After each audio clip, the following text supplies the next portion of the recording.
Friends, काय तुमच्या चेहऱ्यावरही pimples आहेत का? पिंपल्स गेल्यानंतर तुमच्या चेहऱ्यावर त्याचे डाग आहेत, ज्याला ॲक्ने स्कार म्हणतात ते आहे का? तुमच्या चेहऱ्यावर सुरकुत्या आहेत का? तुमचा स्किन टोन ब्लॅक होत आहे, सनबर्ग होत आहे? या सगळ्या प्रॉब्लेमचा उपाय फक्त एक रेमेडी करू शकते, तीही एकदम सोपी, सिंपल आणि एकदम स्वस्त. नाही तुम्हाला महागाचे प्रोडक्ट घ्यायची गरज आहे, नाही तुम्हाला ब्युटी पार्लरमध्ये जाण्याची गरज आहे आणि नाही मोठे मोठे इलाज करण्याची गरज आहे. फ्रेंड्स, मी तुम्हाला आज खूप सोपी आणि स्वस्त रेमेडी सांगणार आहे. तुमच्या सगळ्या प्रॉब्लेमचे सोल्युशन आज तुम्हाला सांगणार आहे. पिंपल गेल्यावर जे डाग राहतात त्यापासूनही तुमची सुटका होणार आहे. स्किन संबंधी खूप साऱ्या समस्यांवर ही रेमेडी काम करते. तुम्ही तुमच्या घरातील माणसांनी शेव केल्यावर तुरटीचा उपयोग करताना पाहिलेच असताल, कारण तुरटीमध्ये खूप सारे अँटीबॅक्टेरियल आणि अँटीसेप्टिक गुणधर्म असतात. पिंपलचे डाग आणि त्याचे जे खड्डे आहेत तेही या रेमेडीमुळे भरून येतात. पण तुम्ही मी जे काही सांगणार आहे त्या पद्धतीने यूज केला तर तुम्हाला लवकरात लवकर रिझल्ट बघायला मिळेल आणि लवकरच तुम्ही तुमचा चेहरा साफ, ग्लोईंग आणि क्लीन बघणार आहात.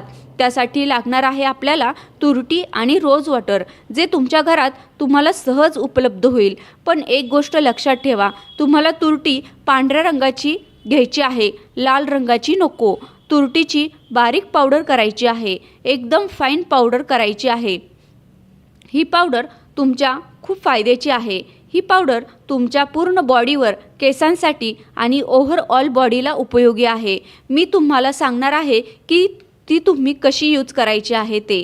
आपण आज ओन्ली पिंपल आणि ॲक्ने स्कारसाठी कसे यूज करायचे ते सांगणार आहे. तसेच सुरकुत्या, सनबर्गमध्ये देखील ही रेमेडी खूप फायद्याची आहे. चला तर बघूया आपण कसे यूज करायचे ते. आपण आधी तुरटीची फाईन पावडर करून घ्यायची आहे आणि त्यात रोज वॉटर मिक्स करायचे आहे. हे एक फेस पॅकसारखे काम करते. हा पॅक 10 मिनिटपर्यंत लावून ठेवायचा आहे. त्यानंतर हलक्या हाताने मसाज करून कोमट पाण्याने चेहरा वॉश करायचा आहे. हा प्रयोग आठवड्यातून फक्त एकदाच करायचा आहे. कोणतीही गोष्ट अति केली तर त्याचे परिणाम उलटे होतात. तर हा प्रयोग 8 दिवसातून ओन्ली 1 डे. चला तर फ्रेंड्स, कसा वाटला व्हिडिओ मला कमेंट बॉक्समध्ये कळवा आणि व्हिडिओ आवडला असेल तर लाईक करा, शेअर करा आणि सबस्क्राईब करायला विसरू नका. अशीच मी तुमच्यासाठी नवीन नवीन माहिती घेऊन येणार आहे. चला तर भेटूया पुढच्या व्हिडिओमध्ये. तोपर्यंत टाटा, बाय बाय.